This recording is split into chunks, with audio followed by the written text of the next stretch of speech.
So typically, when you do risk analysis, basically you're going to come through your types of sources of risk.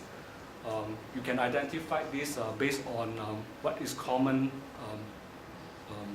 You can find in the dictionary. Okay, those risks, whether it's man-made or whether it's natural catastrophe, and you're going to plot it over on your probability and your impact. Okay. As a advice on this setting up the parameter, you need to understand why the parameter is being set in that way. Say, for example, you have impact probability rating from 1 to 5. You have to define that, right? Right? So how do you define? You just define based on your gut feel?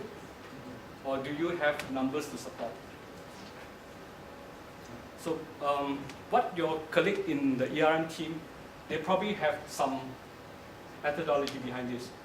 So probably they have done some sensitivity tests in terms of knowing what if, let's say for example, you have a 10 million loss. What if you have a 20 million loss? What does it mean to you in your business? So you need to set that up, because by having this set up, you will only be able to define what is your risk appetite. I show you how this is done. And the other thing is, if you look at the impact assessment, the probability, then you get the magnitude of risk. Then you talk about the control, right? By applying the control, you will somehow arrive at your residual risk.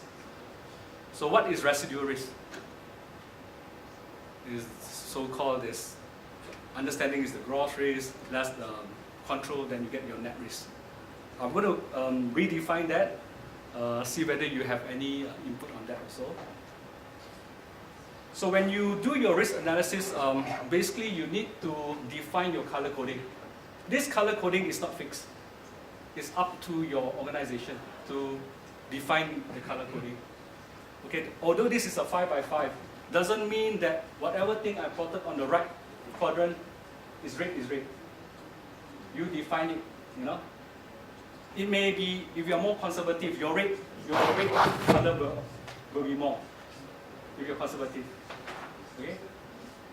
At the end of the day, it's not one size fits all to all your organization.